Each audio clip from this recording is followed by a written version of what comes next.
wal bara. Yang intinya adalah sikap berlepas diri, ya, tentang sesuatu yang memang harus dilepaskan dan mencintai apa yang harus dicintai sebagaimana petunjuk syariat yang dipandang fi dhawil kitab wa sunnah, dalam panduan kitab Al-Quran dan sunnah Nabi Shallallahu Alaihi Wasallam. Nah, adapun sore ini kita akan membahas penerapan, ya. Kalau kemarin kan dibagi menjadi dua, al-wala wa al-bara. Siapa yang harus diwala? Yang harus dijadikan kekasih, dijadikan teman dekat, dijadikan pemimpin, dijadikan pelindung, dan itu sudah kita jelaskan. Dan siapa yang dia harus dibarok, yakni kita dituntut untuk melepas diri darinya, tidak boleh condong kepadanya, ya, tidak boleh condong kepadanya, tidak boleh bersahabat akrab dengannya, dan itu sudah kita terangkan. Nah, sekarang kita akan melanjutkan pembahasan tentang penerapan al-wala wa al-bara ini. Ya. Bagaimana penerapannya ketika al-wala itu diarahkan kepada kaum muslimin? Prakteknya itu bagaimana? Ya. Ini supaya nanti kehidupan kita di dalam beragama dan bermuamalah itu benar antara ilmu dengan praktek. Karena kalau selama ini kita lihat, ini baru kita terapkan, ya, beberapa persen. Lebih banyak yang belum kita laksanakan dalam pelaksanaan al-wala kepada kaum muslimin ini, ya. Sekarang mari kita lihat,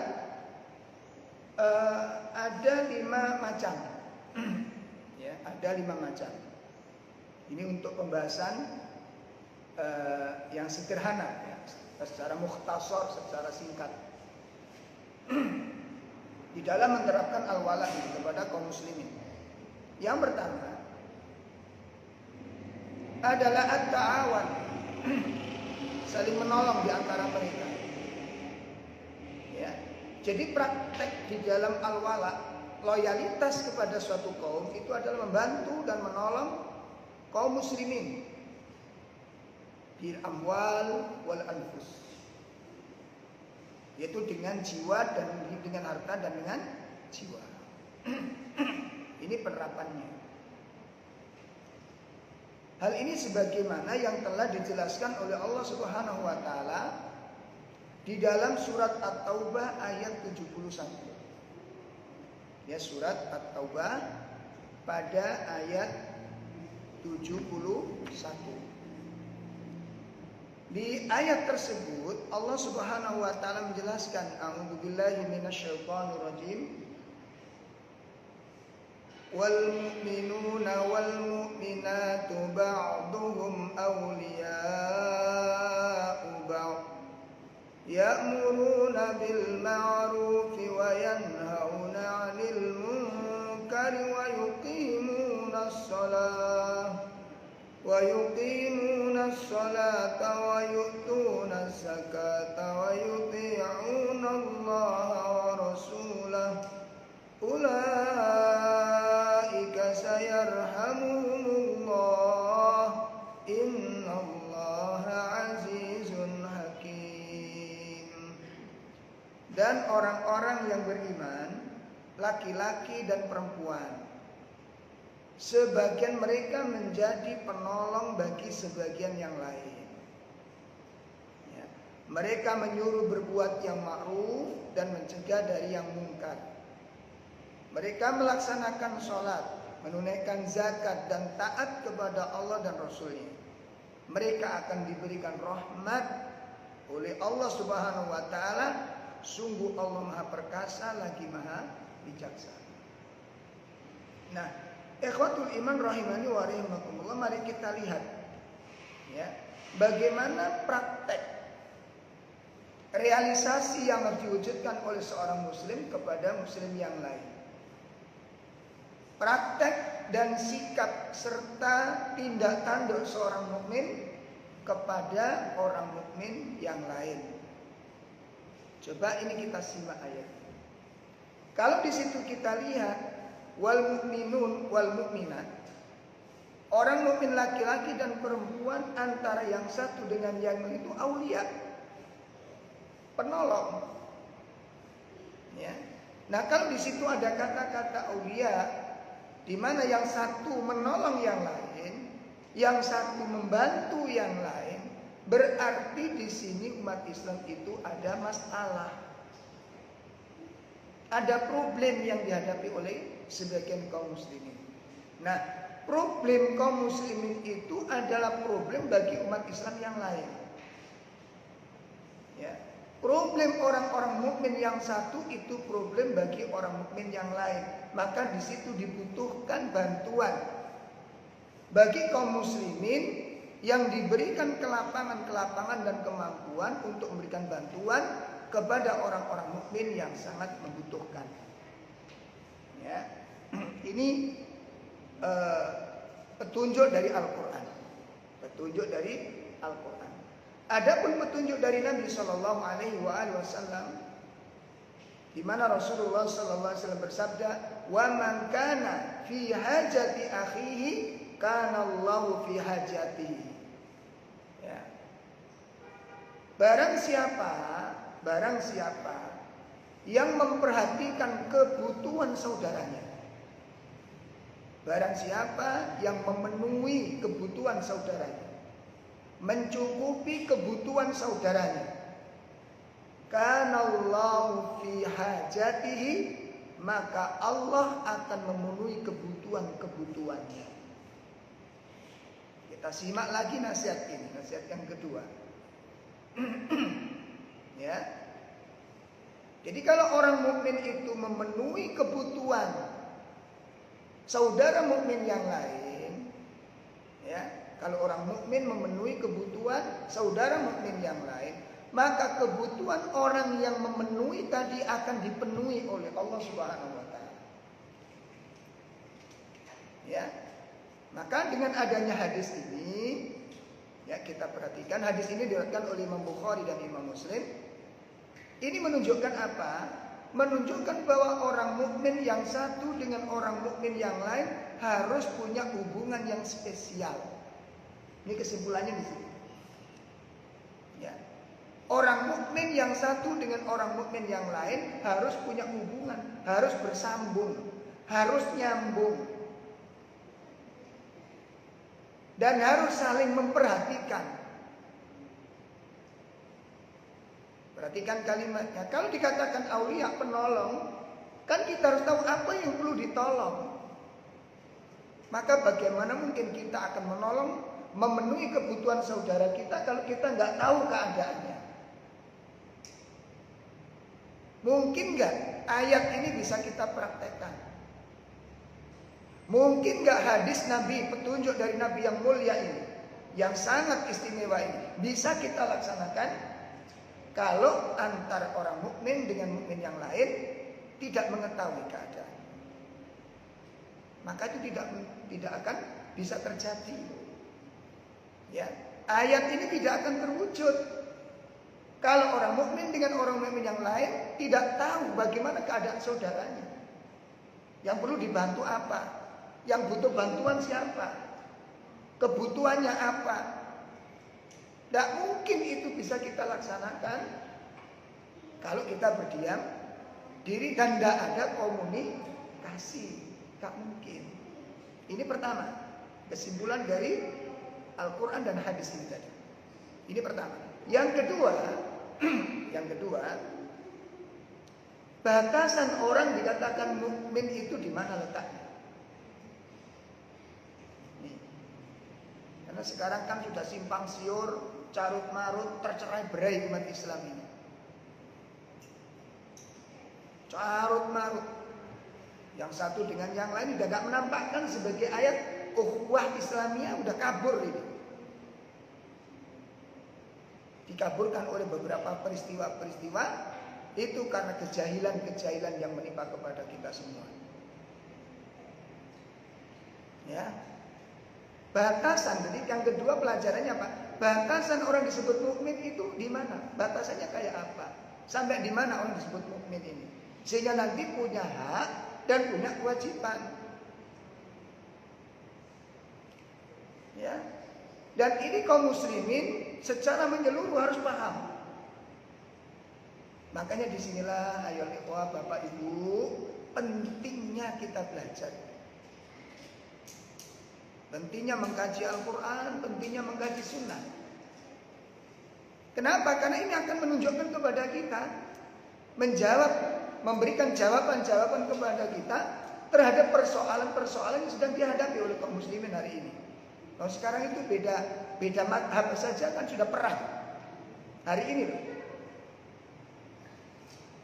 Ada perbedaan-perbedaan khilafiyah terjadi, menjadi peperangan tak karu-karuan, saling menyesatkan, saling mengkafirkan, dan kemudian terjadilah permusuhan-permusuhan yang sangat hebat di antara sesama kaum muslimin, yang semestinya tidak boleh terjadi. Makanya batasannya iman itu kayak apa? Dan itu harus PR bagi kita.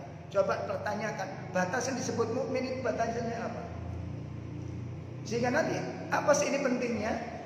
Kira-kira apa pentingnya? Untuk mengetahui batasan orang itu disebut mukmin. Pentingnya adalah supaya mengetahui batasan tentang kewajiban dan hak. Kan begitu? Untuk bisa menerapkan al-wala ini. Kan sekarang kebalik semuanya. Mana orang-orang kafir yang nggak mestinya punya wala dikasih wala, kasih loyalitas, kasih perlindungan, dibantu, ditolong. Sementara sesama kaum muslimin bermusuh-musuhan seperti musuh bebuyutan yang harus saling dibinasakan sekarang. Dan itu sedang terjadi, yang semestinya tidak boleh terjadi. Nah, kemudian dalam hadis yang lain Nabi menyebutkan sangat menarik sekali tentang konsekuensi daripada aulia ini, saling membantu, saling menolong. Konsekuensinya bu, konsekuensinya. Hadis yang ketiga, dalil yang ketiga yang diriwayatkan oleh Imam Muslim. Nabi menyebutkan, wa man yassara ala mu'sirin yassarallahu alaihi fid dunya wal akhirah. Masya Allah. Barang siapa yang memudahkan kesulitan orang-orang muslim, saudaranya muslim. Nah ini lebih dalam lagi ini. Sekarang pertanyaannya kita, apakah kita sekarang sudah mengetahui kesulitan-kesulitan saudara-saudara kita? Nah, kalau tidak tahu Ustaz, nah di sini masalah ini. Apa kaum muslimin tidak punya masalah? Apa saudara-saudara kita di sekitar kita, kanan kiri kita, tetangga desa kita, tetangga perumahan kita ini nggak punya masalah, nggak punya kesulitan-kesulitan? Masya Allah. Maka nilai pelajaran yang sangat mulia sekali dari Allah Subhanahu Wa Taala. Barang siapa yang memudahkan urusan kesusahan orang muslim yang lain, yassarallahu alaihi fid dunya wal akhirah. Allah akan memudahkan orang tersebut kesulitan-kesulitannya di dunia maupun di akhirat. Ya.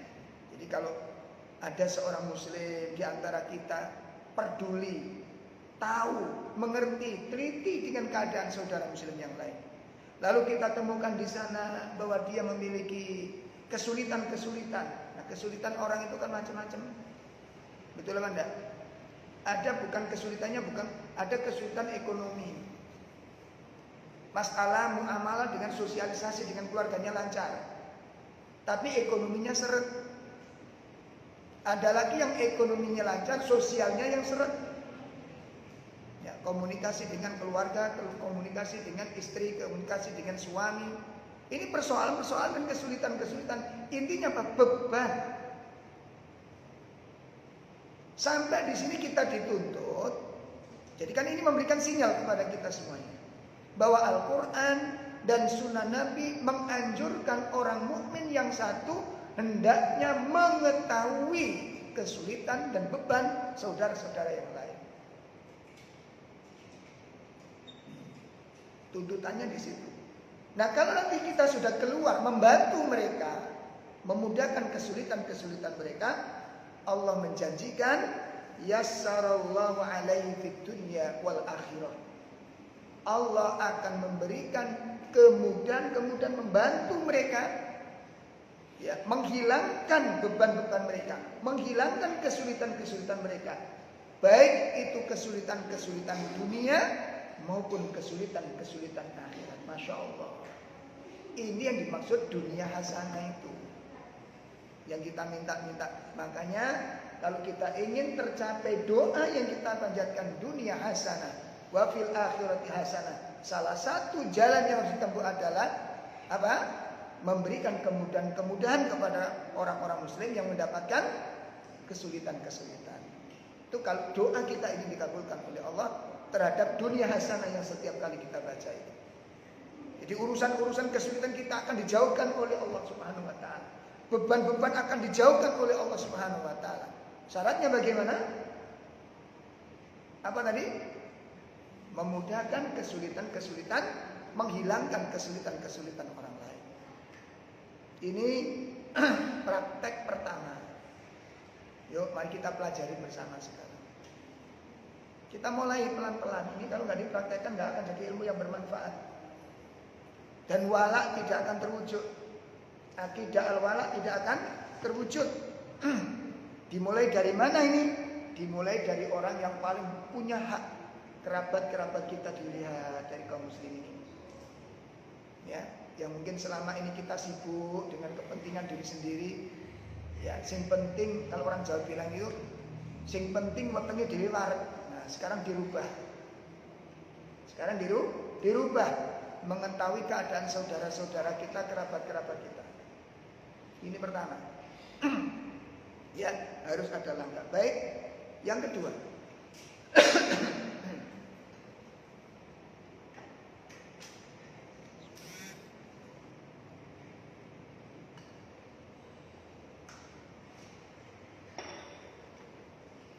Bagaimana penerapan al-wala? Loyalitas kepada sesama kaum muslimin. Yang kedua, ikut merasakan. Masya Allah. Ini lebih agak sulit lagi. Ya. Ikut merasakan kegembiraan yang didapat oleh saudara-saudara kita muslim, maupun ikut merasakan penderitaan, kesedihan yang mereka alami.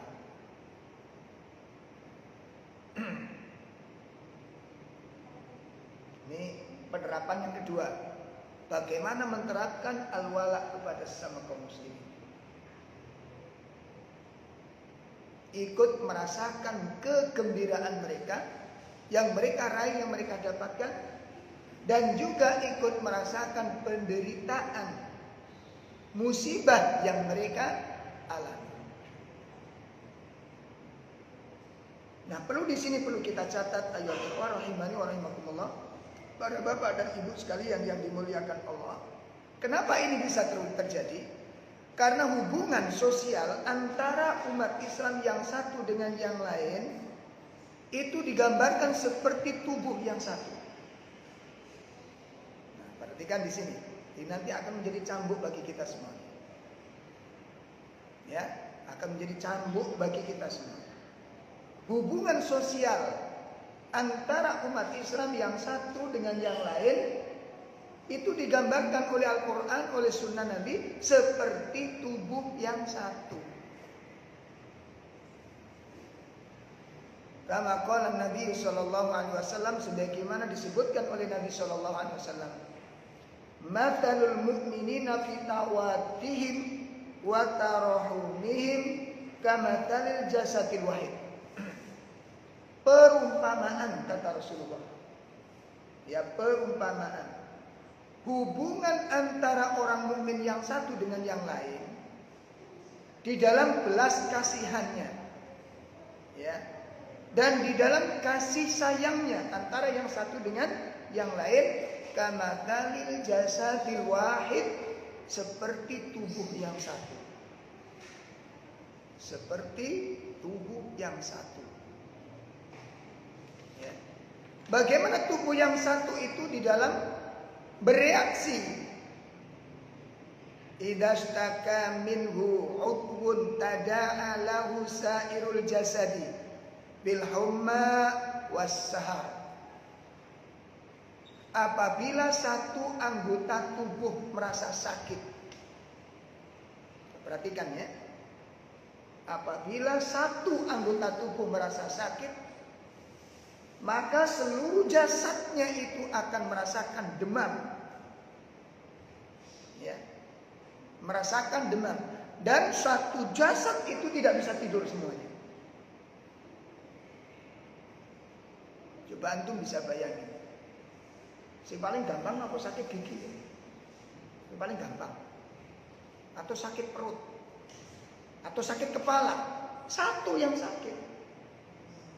Coba jaringan. Langsung nyetrum kepada anggota-anggota tubuh yang lain. Gak bisa tidur semuanya. Coba ketika orang mengeluhkan tentang sakit apa?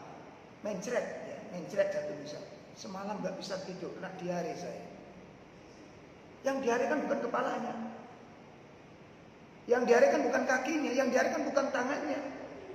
Tapi semuanya ikut aktif membantu terlaksananya hajat tersebut. Atau sakit kepala yang begitu sakit. Seperti orang kena migrain. Yang sakit kan kepalanya. Tapi seluruh anggota tubuh merasakan sakit. Pertanyaan yang sederhana. Apakah kita sudah bisa merasakan sakitnya kaum muslimin? Kalau ada saudara kita, kerabat kita bahkan menderita, apakah kita bisa merasakan penderitaan?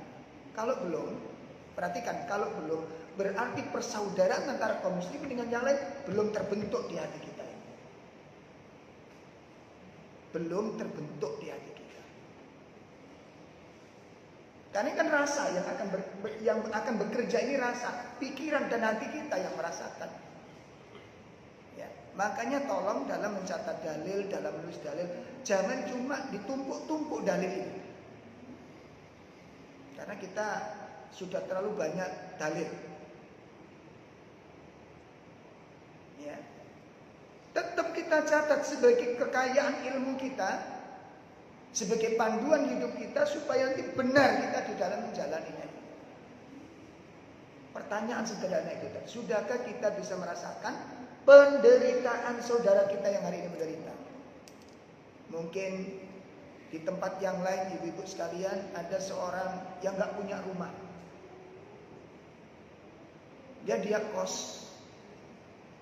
Dan itu seringkali mau diusir sama yang punya kos karena bayarnya telat. Kok bisa telat bagaimana? Karena suaminya stroke.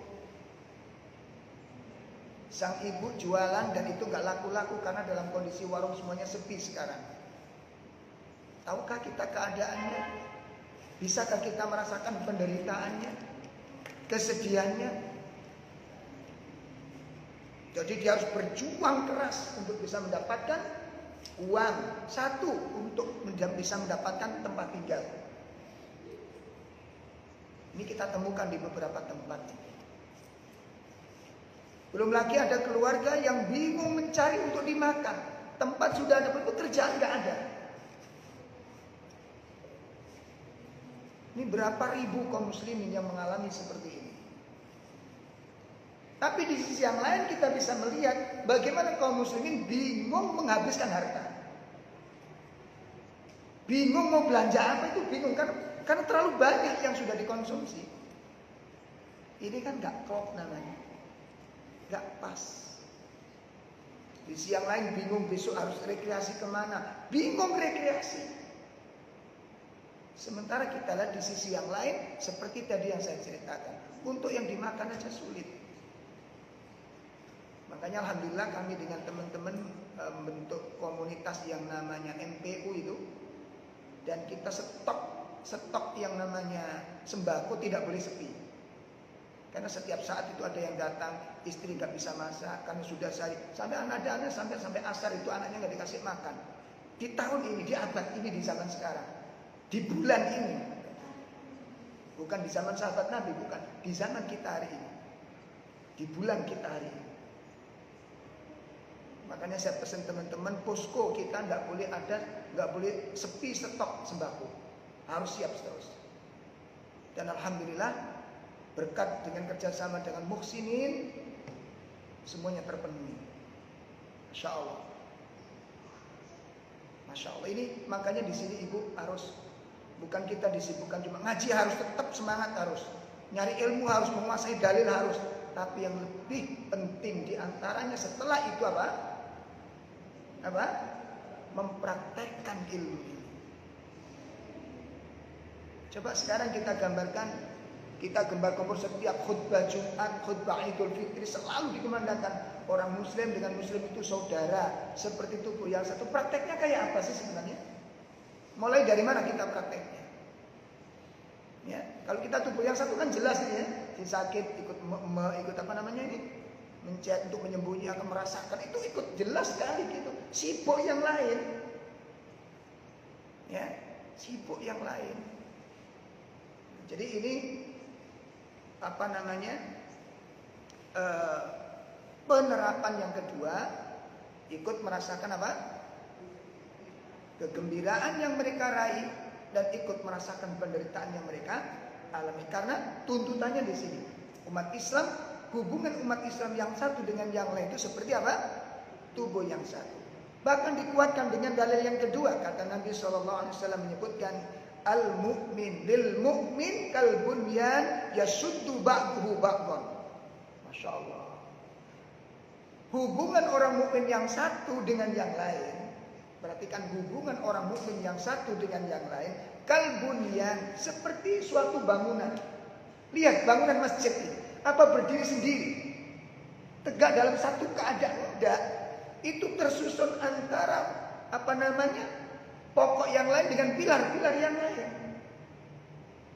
Yashuddu ba'duhu ba'dhan, membantu antara yang satu, menguatkan antara yang satu dengan yang lain. Gak cukup dengan pondasi saja, gak cukup cuma dengan tiang saja, gak cukup dengan tembok saja, gak cukup dengan pintu saja, terkait antara yang satu dengan yang lain.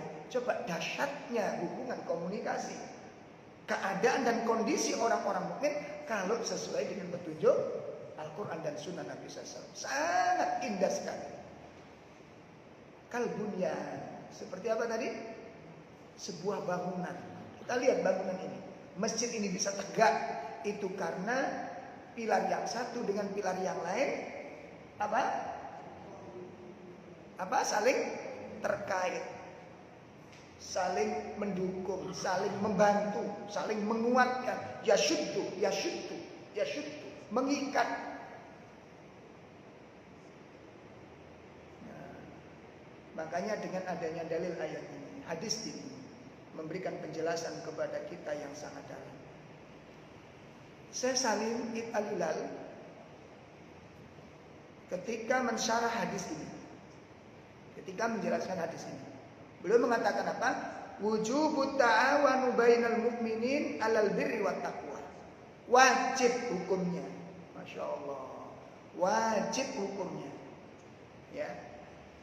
Saling membantu di antara orang-orang mukmin dalam urusan kebaikan dan dalam urusan ketakwaan. Ya, wajib hukumnya orang mukmin membantu orang mukmin yang lain. Alal birri wat taqwa, di atas kebaikan dan ketakwaan sebagaimana yang diperintahkan oleh Allah Subhanahu wa taala di dalam surat Al-Maidah pada ayat yang ketiga. Ya, surat Al-Maidah pada ayat yang ketiga. Di ayat-ayat yang menjelang terakhir, di kalimat terakhir pada ayat yang kedua, yang kedua. Disebutkan di sana apa? Wa ta'awanu 'alal birri wat taqwa wa la ta'awanu 'alal itsmi wal 'udwan. Bekerja samalah kalian, hendaklah saling tolong menolong di antara kebaikan. Ya, di dalam kebaikan dan ketakwaan, dan jangan saling tolong menolong dalam urusan dosa dan permusuhan. Sekarang kan enggak dipraktekkan. Nek boloni ya dibelani walaupun salah. Itu kan sekarang. Makanya kenapa Islam melarang kita fanatisme kelompok, Islam melarang fanatisme buta, fanatisme madhab.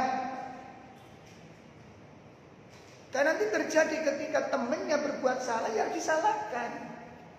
Tolong menolong itu dalam kebaikan, tolong menolong itu dalam ketakwaan, dan itu diperintahkan oleh Allah Subhanahu wa taala. Ya. Masya Allah ini. Maka di situ disebutkan pula di dalam penjelasan ayat dan hadis ini menunjukkan bahwa tidak boleh. Ini pelajaran yang kedua.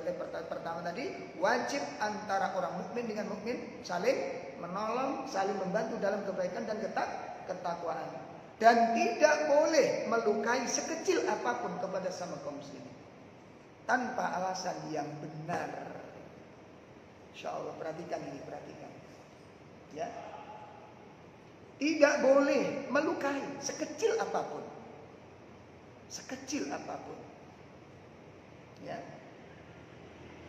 sebagaimana disebutkan oleh Nabi Shallallahu Alaihi Wasallam dalam sebuah hadis, man marra min masajidina au aswaqina wa ma'ahu nablun falyumsik aw liyabit ala nisoliha bikafihi. Mari kita lihat petunjuk Nabi SAW.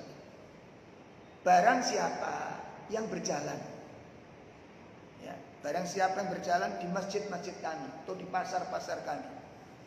Intinya apa? Berjalan di tempat orang-orang itu sedang berkumpul. Banyak orang kumpul di sana. Nah, kalau kita lewat di tengah-tengah orang seperti itu, lalu kita membawa senjata tajam atau benda-benda yang berbahaya, ya kata Nabi apa? Fal yumsik, maka hendaknya dia pegang. Ya, auliyabit, atau dia sembunyikan ala misalnya ujungnya itu. Kalau ini kan barang siapa yang berjalan di tengah keramaian dan membawa anak panah, itu disuruh memegang apanya? Ujungnya, bikafi, dengan telapak tangannya. Perhatikan ini. Kita perhatikan di sini. Barang siapa yang berjalan melewati orang-orang yang berkumpul dan dia membawa anak panah, maka hendaknya dia sembunyikan ujung anak panah itu atau dia pegang dengan telapak tangannya. Supaya apa? Ayyusiba ahadan minal muslimin, supaya ujung anak panah itu tidak menggores kulitnya orang-orang muslim. Insyaallah. Tidak melukai seorang pun dari kalangan kaum muslimin. Ini, Pak. Nah, di sini kita bisa ambil sebuah kesimpulan, pelajaran penting bagi kita semuanya. Apa pelajarannya dari hadis ini? Pertama, khirsul Islam ala ambil muslim. Ya, pelajaran yang kita bisa petik dari hadis ini, keseriusan Islam di dalam menjaga, menjamin keamanan orang-orang muslim. Insyaallah. Islam itu sangat serius di dalam menjaga apa? Keamanan orang-orang muslim yang lain. Masya Allah. Wa adamu idayatuhu walau bijarhin yasir, dan tidak boleh menyakiti orang muslim walaupun dengan luka yang sangat kecil. Luka yang sangat ringan gak boleh melukainya. Perhatikan, ini orang umum. Apalagi nanti kalau dalam skop yang lebih kecil lagi, keluarga. Suami jangan sekali-kali melukai istri. Ya, dengan luka-luka yang ringan. Istri juga nggak boleh melukai siapa? Suaminya. Ya, kan kadang-kadang ini kebalik. Ada suami apa namanya? KDRT. Ada kalanya yang istri yang melakukan KDRT karena mungkin suaminya ini pendiam. Suami pendiam, istri pemberani. Aduh serem ini. Nggak bisa kita bayangin. Umum ini Bu, umum, nggak ada hubungan dengan kita. Nggak boleh dilukai dengan luka yang kecil. Ini nanti jangan dibawa ke dalil poligami loh ya, Bu. Jangan dibawa dalil poligami ini, nggak usahnya dengan poligami. Wah terluka, tersayat, tergores, waduh kakek digores sampai. Ya, Masya Allah. Ini pertama pelajarannya. Tidak boleh seorang muslim menyakiti orang muslim yang lain walaupun dengan luka yang ringan. Pelajaran yang kedua dari hadis ini tadi, ta'limul muslim adabul masya fil aswaq wa hamilas silah wa fi dzalika dhamanun salamatal akharin. Masya Allah. Pelajaran yang kedua apa? Bahwa hadis ini memberikan pengajaran kepada seorang muslim tentang adab-adab di dalam berjalan. Kan? Sampai dalam berjalan saja kita diadakan apa? Diajari tentang apa? Adab, ada adabnya. Dan itu nggak mungkin di dalam agama yang lain. Dibahas secara rinci seperti ini. Tapi Islam mengajarkan bagaimana seorang muslim berjalan di tengah keramaian manusia ini. Ya. Jadi adabnya di situ. Dan ketika dia membawa senjata atau membawa sesuatu yang membahayakan, yang tajam, bagaimana caranya ini? Berarti harus memperhatikan. Dan hadis ini menunjukkan apa?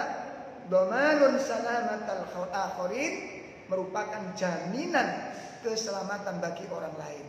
Masya Allah. Terus yang dikatakan kemarin bahwa Islam itu radikal itu tinggi, gitu loh.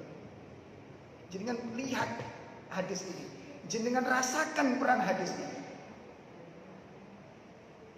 Ya.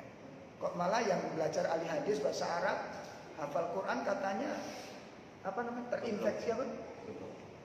Ya, kena corona ya. La haula wala quwata illa billah. Berkali. Ini yang dulu sudah punya statement yang miring, sudah dipukuli orang banyak, sih gak kapok aja. Ya. Dulu mengatakan yang celana cingkrang, cadar, jenggot nggak patut kerja jadi PNS. Apa hubungannya kerja dengan jenggot itu? Apa hubungannya kerjaan dengan celana itu? Nggak ada hubungannya. Dan ini berulah lagi, ya Allah. Ya mudah-mudahan Allah maaf ampuni. Dan semoga Allah tambahkan ilmu kepadanya. Ya, semoga Allah tambahkan ilmu kepadanya. Dan semoga Allah berikan petunjuk kepadanya. Nah, ini pelajaran yang kedua. Bahwa adab di dalam Islam, di dalam berjalan, memperhatikan keamanan orang lain. Artinya Pak, umat Islam harus menjamin keselamatan bagi orang-orang yang ada di sekitarnya. Masya Allah. Sampai sedemikian rupa pelajaran-pelajaran yang kita dapatkan. Baik, ini penerapan yang keberapa? Yang kedua. Ya. Penerapan yang ketiga, mencintai kaum muslimin,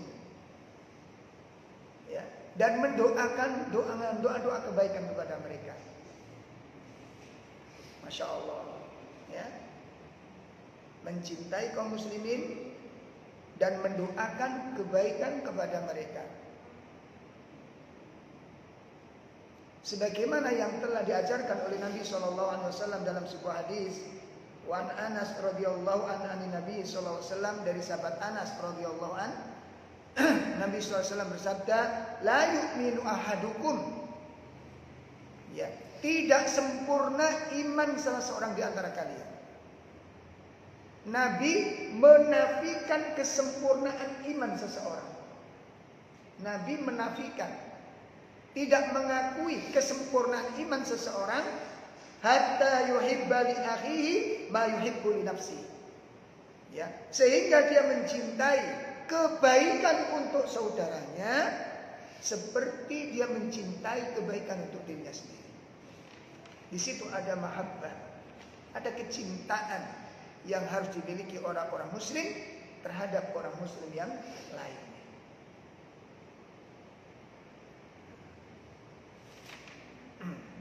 Mencintai mereka. Berarti apa? Kalau di sini tidak sempurna dan Nabi mengingkari kesempurnaan iman, tidak sempurna, dinafikan kesempurnaan oleh Rasulullah bagi orang-orang yang tidak mencintai sesama kaum muslimin. Berarti apa? Berarti hadis ini memberikan penjelasan antar umat Islam tidak boleh saling membenci. Ya, antar umat Islam tidak boleh saling bermusuhan, dan itu ditegaskan oleh Nabi SAW. Ditegaskan oleh Rasulullah SAW dalam sebuah hadisnya dari sahabat Abu Hurairah radhiyallahu an, la tahasadu wa la tanajasu wa la tabaghadu wa la tadabaru wa la yabi ba'dukum ala bai'in ba'd wa kunu ibadallahi ikhwana. Masya Allah. Tidak boleh saling hasad, kata Nabi. Satu, tidak boleh saling hasad antara sesama kaum muslimin. Wala tanajus. Tanajus itu saling menipu dalam jual beli, enggak boleh. Jadi kalau jual es gula murni ya harus murni. Bensin murni. Jangan cuma nama tokonya, toko bensin murni. Ya. Jual gorengan enggak boleh campur plastik.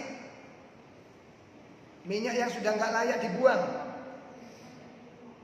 Bukan untuk mencari kesenangan pribadi, keuntungan pribadi, tapi memperhatikan keselamatan orang lain.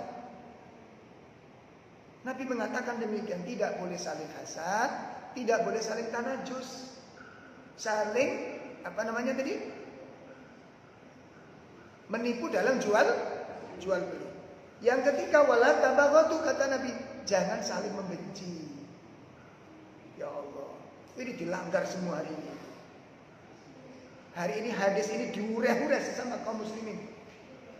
Kemuliaan umat Islam diinjak-injak. Syariat Nabi dicerai-beraikan. La haula wala quwata illa billah. Karena kebencian yang ada di dalam hati. Karena suudzon, karena hasad. Jadi perselisihannya bukan cuma perselisihan fikih. Maka berhati-hatilah kaum muslimin. Berhati-hati kaum muslimin. Ya, jadi pesan Nabi tidak boleh saling hasad, tidak boleh saling menipu dalam jual beli, dan tidak boleh saling membenci. Wala tadabaru, dan jangan kalian saling membelakangi. Apa ini maknanya? Gak akur, jangan sampai gak akur. Coba perhatikan nilai-nilai syariat yang diajarkan oleh Nabi SAW. Jangan sampai kalian saling gak akur. Dan jangan kalian membeli dagangan yang sedang ditawar oleh saudara kalian. Ya, jangan membeli dagangan yang sedang ditawar oleh saudara kalian. Wa kunu ibadallahi ikhwana, jadilah kalian sebagai hamba-hamba Allah yang bersaudara. Ini pesan Nabi, penerapannya saling mencintai. Dan ini hari ini ajaran Nabi yang mulia ini kita tabrak batas-batasnya. Kebencian dikobarkan di mana-mana, permusuhan ditanamkan di mana-mana. Bahkan yang menebarkan permusuhan ini para ulamanya. Maka para ulama-ulama yang menebarkan kebencian di antara sama kaum muslimin bertanggung jawab penuh dengan kerusakan yang ada ini.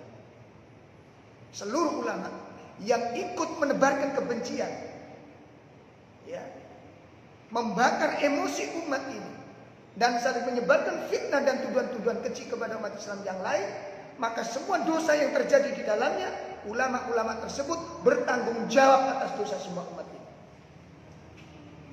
Ya.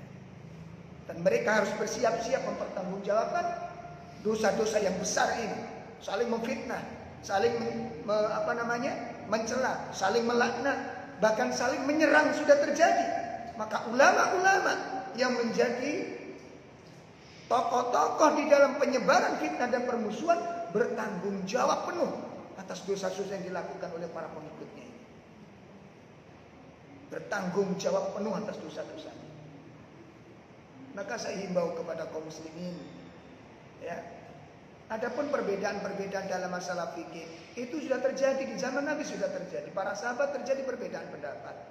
Tapi perbedaan itu tidak menjadikan permusuhan. Ya, tidak menjadikan permusuhan. Masya Allah, na'udzubillah misyaitan. Nah ini penerapan yang keberapa? Jadi kita nggak boleh demikian. Oleh karena itu dengan adanya hadis ini dijelaskan oleh Imam Ibnu Rajab. Ini ada nasihat yang sangat indah dari Imam Ibnu Rajab. Apa kata beliau? Hadal hadis ini kata beliau, yadullu anna Rasulullah sallallahu alaihi wasallam, menunjukkan ya, hadis yang baru kita baca. Jangan saling hasad, jangan saling apa tadi? Menipu dalam jual beli, jangan saling membenci. Hadis ini menunjukkan bahwa Rasulullah SAW itu nahal muslimin, melarang semua kaum muslimin, anit tabaghati, dari saling membenci. Rasulullah melarang kaum muslimin jangan saling membenci. Bainahum, di antara mereka, ghairullahi bal ala ahwa'in nafs, atas dasar kebencian dan atas dasar bukan karena Allah Subhanahu wa taala. Rasulullah melarang ya, umat Islam membenci umat Islam yang lain tanpa alasan yang benar. Tanpa alasan yang benar. Kemudian kenapa Rasulullah melarang demikian? Fa innal muslimin, karena sesungguhnya orang-orang muslim ja'alahumullahu ikhwah, Allah jadikan sebagai saudara. Allah yang menjadikan, bukan kita, bukan ustaz, bukan kiai, bukan ulama. Yang menjadikan umat Islam dengan umat Islam saudara itu adalah Allah Subhanahu wa taala. Ya, fa innal muslimin, karena sesungguhnya orang-orang muslim itu ja'alahumullahu ikhwah, Allah jadikan mereka itu sebagai saudara. Wal ikhwah, yang namanya saudara, itu yatahabbuna bainahum, mestinya harus saling apa? Mencintai. Yang namanya saudara, kata Imam Ibnu Rajab, yang namanya saudara itu mestinya harus saling apa? Mencintai di antara mereka. Wala yatabaghadu bainahum, dan tidak boleh saling membenci di antara mereka. Nih, oleh karena itu kita bisa belajar dari doa yang kita baca. Makanya saya pernah terkejut ketika saya ikut sholat Jumat menjadi makmum, ada khotib. Dalam khutbahnya itu berapi-api mencaci, mencela suatu komunitas umat Islam yang lain yang mungkin tidak sejalan dengan dia, yang dianggap sesat. Ketika kita tanya sesatannya, masih bingung mereka menjelaskan. Pokoknya sesat. Setelah mencaci maki di sana sini, mencela di sana sini, menghujat di sana sini, ya, dengan hujatan-hujatan yang sangat mengerikan. Setelah itu didoa. Di dalam doanya, nah ini doa kebaikan, kan lucu nanti. Ya. Coba dibuka surat 59 ayat 10. Itu doa yang harus kita baca. Makanya tadi dianjurkan apa tadi? Saling mencintai sama kaum muslimin dan mendoakan dengan doa-doa kebaikan. Dan ini harus kita lakukan, ayo ikhwan. Harus kita lakukan. Di ayat tersebut, ayat 10 dalam surat 59 itu ada doa di sana. Ya. Walladzina ja'u min ba'dihim yaquluna rabbana ighfir lana wa li ikhwanina alladzina sabaquna bil iman wa la taj'al fi qulubina ghillan lil ladzina amanu rabbana innaka ra'ufur rahim. Perhatikan doa itu, kandungannya sangat luar biasa. Dan orang-orang yang datang sesudah mereka, yakni orang-orang muhajirin, ya, dan orang-orang ansor, mereka berdoa kepada Allah Subhanahu wa taala. Apa isi doanya? Ya Allah, wahai Rabb kami, ampunilah kami dan saudara-saudara kami yang telah beriman lebih dahulu dari kami. Ini doa yang luar biasa. Ini doa pertama, ampunilah kami dan dosa saudara-saudara kami yang lebih dahulu beriman daripada kami. Doa yang kedua apa? Dan janganlah engkau tanamkan kedengkian di hati kami terhadap orang-orang mukmin. Masya Allah. Ini doa. Jangan sampai di dalam hati kita ini saling dengki kepada sesama kaum muslimin. Makanya kita minta tolong kepada Allah. Nih, wala taj'al fi qulubina ghillan lil ladzina amanu. Ya Allah, jangan kau jadikan di hati kami ini ada kebencian, ada kedengkian dengan kaum mukminin. Nah, kalau kita belajar dari doa ini gimana realisasinya Bu nanti? Gimana realisasinya? Hah? Kalau kita praktekkan doa ini gimana? Maka kita tidak boleh saling membenci dengan kaum muslimin yang lain. Tidak sama dengan kita bukan berarti salah. Ya, dalam masalah fikih. Makanya tolong standar kebenaran dipelajari dulu. Standar kepelajaran. Nah, ini poin yang ketiga. Penerapan yang ketiga. Ini waktunya sudah habis. Nanti kalau kita lanjutkan kedaluan apa namanya? Kolesterol. Melampaui batas. Saya kira saya cukupkan dulu sampai di sini, insyaallah. Adapun penerapan yang ke berapa? Yang keempat dengan yang kelima, lanjutannya insyaallah nanti akan kita lanjutkan pada pertemuan yang akan datang supaya nanti bisa lebih tenang, kita membahasnya lebih terarah, ya. Dan pesan saya pribadi untuk saya sendiri dan untuk antum semua dimanapun berada, tolong ayat-ayat ini, hadis-hadis yang berkaitan dengan sosialisasi terhadap sesama kaum muslimin ini betul-betul harus dijaga. Ya, adapun perbedaan-perbedaan di dalam masalah fikih itu hal yang biasa. Kalau kita melihat memang itu ada penyimpangan, kita ingatkan, kita tegur dengan cara-cara yang baik. Ya, dengan cara-cara yang baik, bukan mencaci, bukan mencela, bukan menghujat, tapi mengingatkan mereka akan kekeliruan yang mereka alami. Mudah-mudahan melalui kajian-kajian kita Allah berikan taufik dan hidayah kepada kita semua dan menambahkan ilmu yang bermanfaat, menambahkan iman yang kuat dan mentazkiyah, mensucikan jiwa-jiwa kita dari kotoran-kotorannya. Kita berserah diri kepada Allah Subhanahu wa taala. Mudah-mudahan Allah menjaga kaum muslimin di